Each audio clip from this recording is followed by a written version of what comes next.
যারা দেশ ভাগ করেছিলেন তাদের বললেন, তোমরা দেশ ভাগ করেছো, আমি পাকিস্তানকে ভাগ করে দিলাম। সেই বঙ্গভূমি আপনার হাতে আর নাই। আমাদের ভারতীয় মুসলমানদের সঙ্গে কোনো বিরোধ নেই।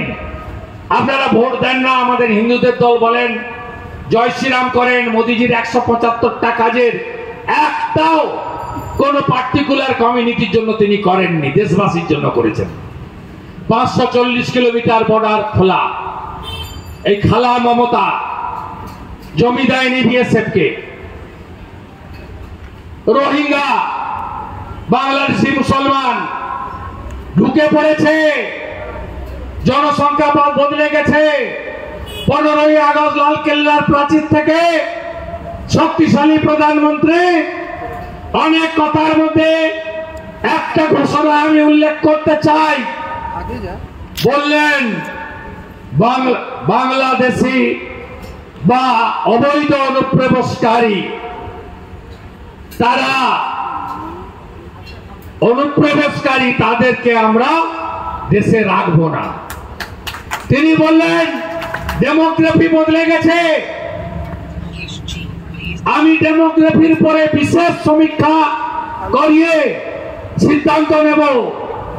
কারণ এই দল ভারতীয় জনতা পার্টিতে আমরা সবাই এসেছি, তার কারণ কি জানেন? এই দলের সদস্য হতে গেলে প্রথমেই শপথ নিতে হয় নেশন ফার্স্ট, দল পরে, ব্যক্তি আরো দূরে। দিস ইজ ভারতীয় জনতা পার্টি। আমার রাষ্ট্রকে বরবাদ হতে দিতে আমি পারি না। রাষ্ট্র যদি বরবাদ হয়ে যায়, কোটি টাকার মালিক হন, 5 তলা টাকা বাড়ি করুন, ছেলেকে ডাক্তার, মেয়েকে লয়ার বানান। আফগানিস্তানেও হয়েছিল। কেউ নেই বন্ধু, শিখ, জৈন, হিন্দু কেউ নেই। সব বাড়ি ঘর ফেলে দিয়ে, কোলে বাচ্চা নিয়ে মোদিজির পাঠানো দেবী শক্তি এয়ারফোর্সের করে এসে দিল্লিতে শরণার্থী হিসেবে 600 স্কয়ার ফিট, 700 স্কয়ার ফিটে 2 কামরার ঘরে থাকতে হচ্ছে। এগুলো সব রয়ে যাবে, নিয়ে নেবে অন্য লোক।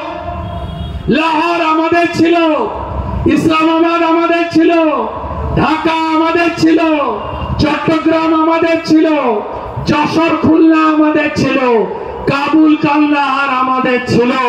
সব গেছে। 26-এ যদি না দাঁড়াতে পারেন, কলকাতা, শিলিগুড়িও আমাদের থাকবে না।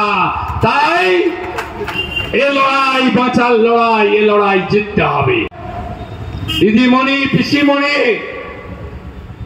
বুবু, আপা, খালা, আপনি যত পারেন করে নেন।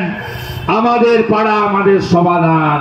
26-এ জনগণ বলবে আমার পাড়া তৃণমূল, আমার পাড়া, আমার পাড়া, আমার পাড়া, আমার পাড়া, আমার পাড়া, আমার পাড়া, আমার পাড়া, আমার পাড়া। দেখা হবে পরশুদিন লক্ষ মানুষের সমাবেশে। মোদিজি